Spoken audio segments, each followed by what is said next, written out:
Assalamualaikum dan salam sejahtera langsung dari World Trade Center Kuala Lumpur. Anda bersama saya Sandaya dan ini Fokus Minggu Depan.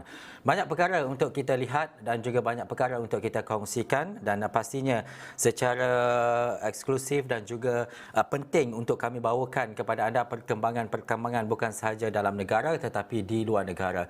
Tetapi kalau kita nak melihat kepada situasi terkini, berapa sebenarnya jumlah penduduk bandar di Malaysia dengan catatan 25 juta penduduk bandar dengan 78% daripada keseluruhan populasi Malaysia adalah yang mereka tinggal di bandar. Tapi kalau kita nak bercakap berkaitan dengan World Urban Forum 2022 bermula sebenarnya pada tahun 2001 dan pertama kali diadakan di Nairobi, Kenya pada tahun 2002 dan antara platform ini adalah untuk membincangkan berkaitan dengan isu-isu perbandaran yang berlaku di seluruh dunia.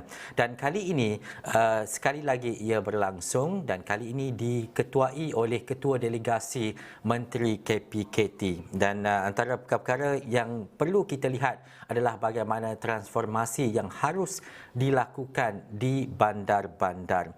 Dan dalam pada itu antara pengaruh-pengaruh besar yang mewujudkan bagaimana perubahan bandar itu berlaku adalah disebabkan oleh krisis perubahan iklim, krisis akibat pandemik dan juga krisis negara-negara yang mengalami peperangan ketika ini.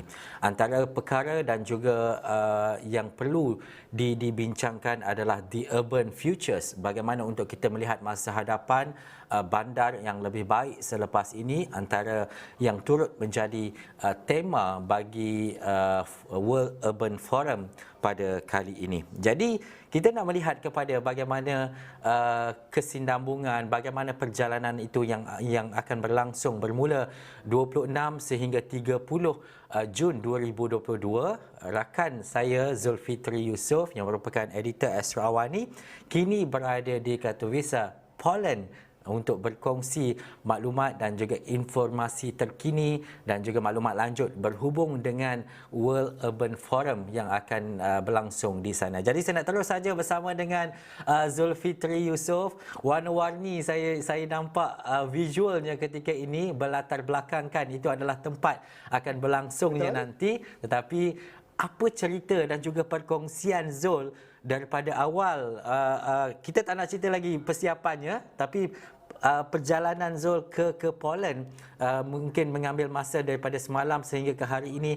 Bagaimana untuk menghadiri World Urban Forum ini, Zul? Ehsan memberikan mukadimah yang cukup panjang lebar dalam Fokus minggu depan.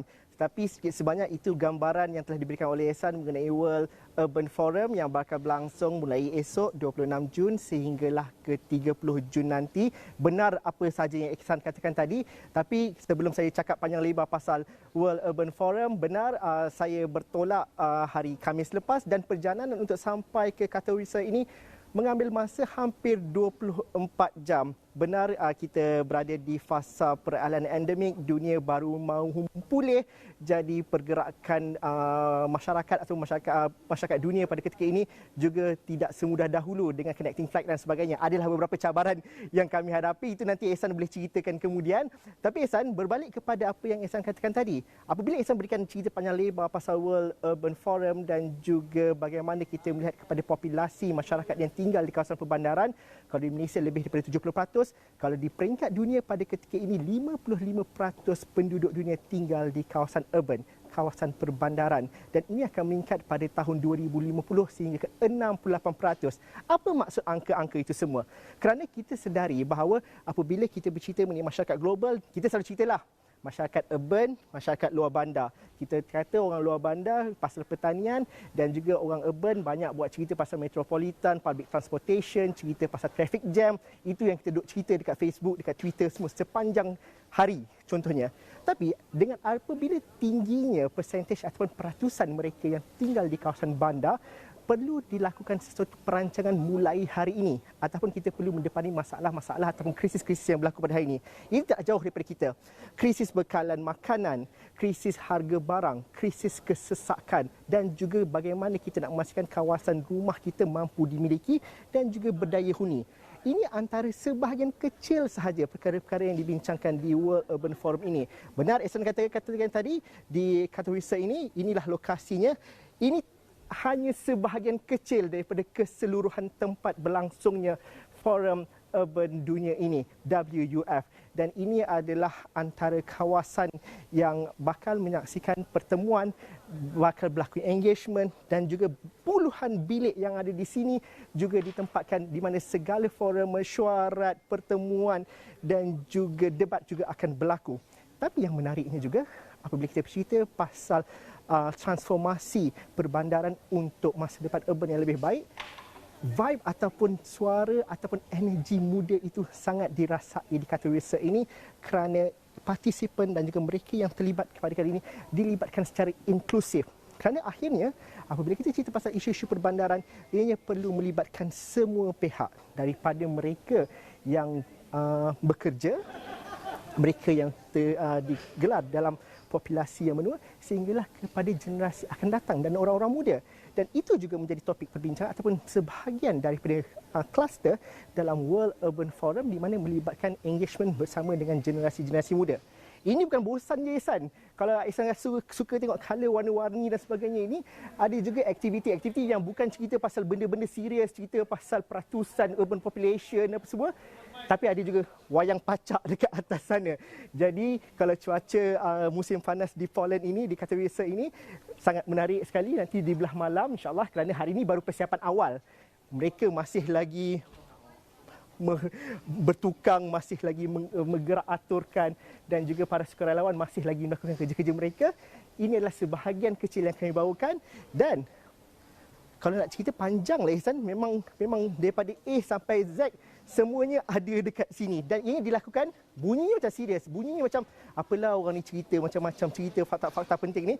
Tapi yang menariknya ia bentuk sangat interaktif dan juga sangat engaging antara peserta yang datang nanti. Ini belum bermula lagi. Tapi kita sudah merasakan vibe ataupun sudah merasakan energi ataupun sudah merasakan keseronokan yang bakal ada apabila majlis ini bermula esok. Ehsan. Dan daripada visual yang Zul tunjukkan tadi, dia cukup menarik sebab daripada kawasan-kawasan tertentu ada juga kerusi-kerusi yang mungkin kita nampak di pantai dan sebagainya, ada blok-blok ataupun bongkah-bongkah yang berkala, yang berwarna-warni dan sebagainya. Dan difahamkan juga Zul, delegasi kita akan berada di sana, delegasi Malaysia yang mungkin diketuai oleh Menteri KPKT. Betul. Dan juga ada pavilion Malaysia di sana. Kalau Zul boleh ceritakan lagi peranan penting yang dibawa Malaysia ke World Urban Forum kali ini, bagaimana Zul? Saya kira peranan itu bukan sahaja diwakili oleh kementerian dan juga partisipasi melalui Pavilion Malaysia dan juga penyertaan oleh dua orang hebat sebagai speaker di Malaysia, dari Malaysia iaitu daripada Think City dan juga Urbanize yang akan menjadi salah seorang ataupun antara partisipan ataupun mereka menjadi speaker dalam beberapa sesi forum. Tapi saya rasa perwakilan Malaysia di peringkat dunia di UN Habitat itu di mana eksekutif direkturnya adalah asal daripada Malaysia iaitu Datuk Seri Maimunah Muhammad Sharif dan ini sudah pasti memastikan bahawa perwakilan ini membawa cerita bahawa ada idea atau ada kepakaran Malaysia yang diwakili di World Urban Forum 2022 ini. Dan saya kira perkara ini tidak mungkin juga disedari secara meluas oleh masyarakat ataupun rakyat kita di Malaysia sendiri. Dan saya kira itulah perkara yang cuba kami tampilkan dalam liputan, dalam wawancara dan juga dalam live streaming yang akan kami bawakan di seluruh platform digital kita di astroawani.com dan juga di platform media sosial kita. Kerana akhirnya nanti ini bukanlah acara yang sekadar pelancaran ataupun sesi pertemuan semata-mata. Tetapi isu yang berkaitan dengan urbanisasi perbandaran memerlukan engagement, memerlukan idea baru dan juga percambahan buah fikiran yang pelbagai. Mungkin fokus apabila kita cerita pasal urban, persepsi kita mungkin melihat kepada bangunan-bangunan tinggi, kita bercerita mengenai pengangkutan awam, kita bercerita bagaimana masalah banjir di kawasan urban dapat diatasi dan juga mungkin kita kesampingkan sedikit imej ataupun visual urban yang berlaku di benua-benua lain seperti di Afrika contohnya. Sebenarnya dalam sudut yang lain ada fakta dan juga ada cerita menarik yang kita perlu ketahui daripada sudut dunia di belah yang lain, di mana ada contoh-contoh terbaik, ada contoh-contoh perkongsian yang boleh diikuti daripada Malaysia, dari kita di Malaysia berkenaan isu perumahan, berkenaan dengan isu penularan penyakit yang perlu dikawal contohnya. Dan akhirnya ianya bukan sahaja kepada fasilitis tetapi kepada isu berkaitan dengan gender dan juga urbanisasi. Macam mana nak dihubung kaitkan itu? Itulah sebabnya kita berkumpul di sini untuk mendapatkan titik-titik itu untuk disambung dan dihubung jalinkan supaya akhirnya akan ada satu framework ataupun rangka kerja secara menyeluruh di peringkat UN Habitat untuk kita melihat perancangan di masa akan datang. Kerana walaupun kita menyebut mengenai tahun 2050 bercerita mengenai 68 populasi dunia berada di kawasan perbandaran, itu juga menuntut kepada cerita yang pelaksanaan ataupun gerak buah fikiran yang perlu dilakukan sekarang. Ehsan tadi pada awal menyebut mengenai bahawa dunia berada di dalam krisis yang begitu pelbagai dan juga begitu mencabar pada ketika ini. Saya berada di sebuah bandar di Poland ini.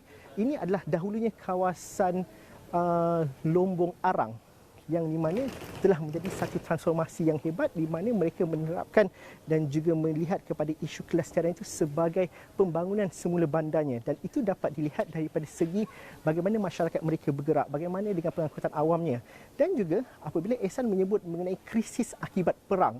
Di Poland ini cukup signifikan sekali apabila isu yang berkaitan dengan perang Ukraine dan juga Rusia juga diambil kira, kerana walaupun kita berada di satu sudut yang jauh di belah rantau Asia Tenggara, hambatannya kita terasa dengan krisis rantaian bekalan makanan contohnya. Dan kalau di Poland ini juga, mereka menerima sekitar 3 juta pelarian daripada Ukraine. Dan ini sudah tentu memastikan dan juga menuntut kepada bagaimanakah penyelesaian isu pelarian perang. Bagaimanakah menangani isu-isu yang berkaitan dengan kebergantungan dan juga keputusan bekalan makanan contohnya akibat perang, dan juga bagaimana menguruskan perbandaran dan juga penempatan pasca peperangan. Itu salah satu perkara yang sangat real untuk dilihat di sini di Poland ini, San. Panjang sangat kira cerita ni. Ya. Saya terkelulah sekejap dengan cerita Zul. Tapi saya tertarik dengan apa yang Zul cakap. Bila adanya forum seperti ini, perkongsian itu untuk kita lihat apa yang berlaku di Malaysia, contohnya di bandar-bandar besar, di Kuala Lumpur dan sebagainya. Ada perkongsian-perkongsian ini yang datangnya daripada negara-negara lain. Dan itu antara salah satu perkara dan juga inisiatif untuk kita melihat kepada bagaimana perkembangan itu boleh diperbaiki, bagaimana situasi-situasi tertentu boleh diambil kira daripada negara-negara lain dan sebagainya, dan juga perkongsian daripada Malaysia untuk negara-negara lain juga itu penting. Tetapi Zul, kita ada sikit lagi masa, mungkin kurang daripada 2 minit. Perjalanan Zul pun bukannya mudah untuk sampai ke sana. Lebih kurang 24 jam. Beg juga hilang. Apa statusnya Zul? Sebenarnya Ehsan nak tahu cerita tu je. Benar, beg saya hilang. Beg yang berpakaian dan juga segala kelengkapan untuk melakukan lintas langsung, untuk melakukan kerja-kerja, dan juga besarlah beg tu kiranya, dipinjam oleh rakan lain juga apabila saya tiba di Krakow semalam, di salah sebuah bandar sekitar 60 km daripada Katowice ini. Bila semua beg dah keluar, tak ada beg saya tu. Kerana kami melalui perjalanan cukup panjang, macam saya kata masa awal tadi, 24 jam perjalanan dari Kuala Lumpur menuju ke Heathrow, London. Kalau siapa yang pernah ke Heathrow pada musim panas ini tahu bagaimana keadaan sesaknya di lapangan terbang daripada Heathrow pergi ke Amsterdam pergi ke Krakow. Jadi kita mengharapkan semuanya berjalan dengan lancar. Benar, semuanya berjalan lancar walaupun perjalanan cukup memenatkan. Tapi beg hilang itu satu perkara dan juga cabaran yang perlu kita atasi, dan juga kita tengoklah nanti macam mana. Buat setakat ni belum lagi ada tanda-tanda yang beg itu akan tiba, tapi saya harap itu tidak memutuskan ataupun mengurangkan komitmen kami untuk memberikan liputan dan juga memberikan perkembangan-perkembangan terkini daripada World Urban Forum 2022 ini, San. Dan saya dan juga pastinya penonton akan notice lah baju apa yang Zul pakai hari ini dan juga apa yang Zul akan pakai esok. Apa pun saya difahamkan nanti ada ke lapangan, Zul akan juga cari pakaian yang sesuai untuk esok. Sebab apa? Inilah tugas sebagai seorang wartawan, apa sahaja yang berlaku, tugas dan juga komitmen harus diutamakan. Terima kasih Zul, panjang lagi perjalanan Zul dekat sana, banyak lagi crossover yang akan dilakukan dan juga temu-bual lain. Itu fokus kita sepanjang minggu depan dan pastinya kami di Astro Awani akan membawakan kepada anda laporan dan juga berita-berita penting dari Kota Visa Poland bersama dengan Zulfitri dan juga penerbit Azlinda Salim dan juga juru kamera Fitri yang akan membawakan perkembangannya dari semasa ke semasa. Kita nak melihat kepada satu potensi yang lebih besar, terutamanya untuk melihat kepada perkembangan baik penduduk-penduduk di bandar, bagaimana infrastrukturnya, bagaimana dari segi kesihatan dan sebagainya, termasuk perumahan. Baik, kita nak berhenti rehat seketika. Selepas ini, menjelang 27 Jun, diiktiraf sebagai Hari Perusahaan Mikro, Kecil dan Sederhana setiap tahun. Saya akan bawakan perbincangan ini dalam fokus minggu depan selepas ini.